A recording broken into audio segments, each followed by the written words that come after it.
Quality speakers here today in three outstanding people who have actually shown exactly how women can excel to levels beyond expectation. And when you look at that, it straight away tells you and asks you a singular question which you have to acknowledge and which you have to not deny and shove it onto the next person. And that's important. You heard a lot of things today, but how much of this have we retained? We are similar, but if we can understand what we mean by similar, then we will be able to make the difference where it counts most. Now, we all sat here, but how much did we retain? How much did we take in? How much are we going to apply to make that difference that Melanie spoke about? You see, you have different visuals. I'm surrounded by two powerhouses here, academically, and a couple of scientists we have on the floor as well. But by competition and dominance. However, how do you survive in this dominance? To be able to survive in this dominance, you must be able to know who you are. And where do you fit in the divine plan in which God created you? And to be able to understand this, I want to go into the book of Genesis, because I believe the Bible, and many of you are Christians here, so I'm not afraid to speak quite openly. Okay?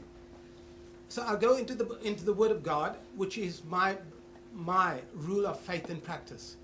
And the Word of God says that God created man in his own image. But there's a strange thing that happened. When he created woman, he caused a deep sleep to come upon man. That is your opportunity for expression that you need to take. And if you do not take that opportunity for expression, you will lose the most important part for why you're here. Now, you would like to regard yourself as a second to man. No, you're not. You see, who precedes the word MEN? You have a women's summit today. But the WO in you makes the difference who man can always be. He excels because of you, and unfortunately, you are not realizing this divine truth. You see, when God created man, he put him to sleep, and he took out of his slide. Now, this is important for you to understand. When he created man, he created him out of the dust of the earth. But when he created you, he created you out of the most refined part of his creation. And if you can be, and if you are able to take this part and hold it clear to your heart and say, this is who I am, and this makes me similar to all other women, that we are all equal. There's nobody greater than me. There's nobody better than me, because I had the equal, perfect chance. But there's something else I would like to tell you. You see, when God held you in his hand, he inspired into you your divine destiny. Don't diffuse this by the opinions of other people concerning who you are. You are perfect, and the mirror gives you the perfect image of who you are, not the next person. I think it was Joy Bell that said these words. Now I'm going to quote her. She is the author of poetry and literature, and delving mainly in the philosophy of the mind. She wrote, rather, her words were quoted by movers and shakers. And she said these words: we are all equal in the fact that we are all different. We are all the same in the fact that we will never be the same. We are united by the reality that all colors and all cultures are distinct and individual.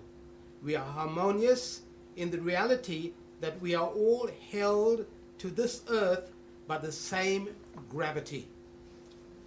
Okay, let me finish.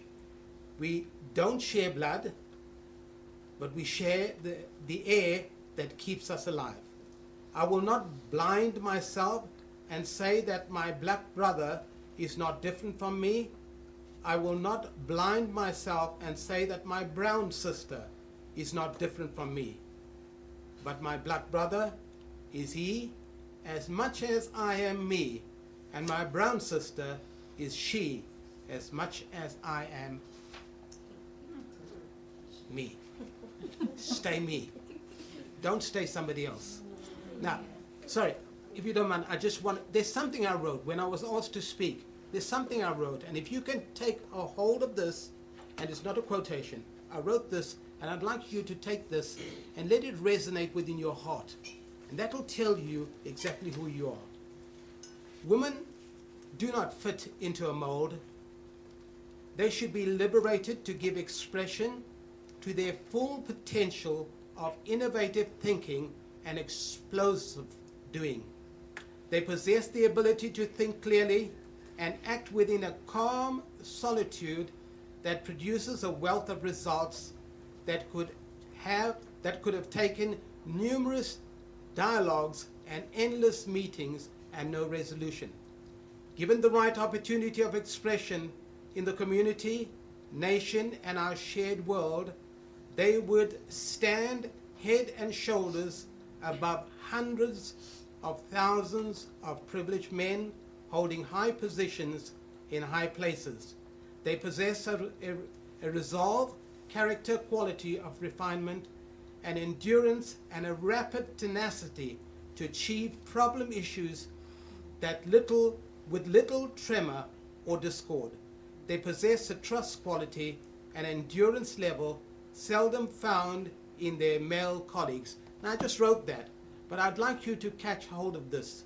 As Melanie spoke, that we live in a male-dominated world.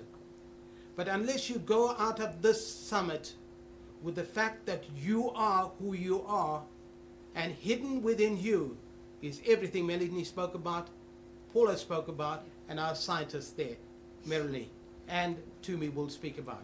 It is important that you hold this thought in your heart.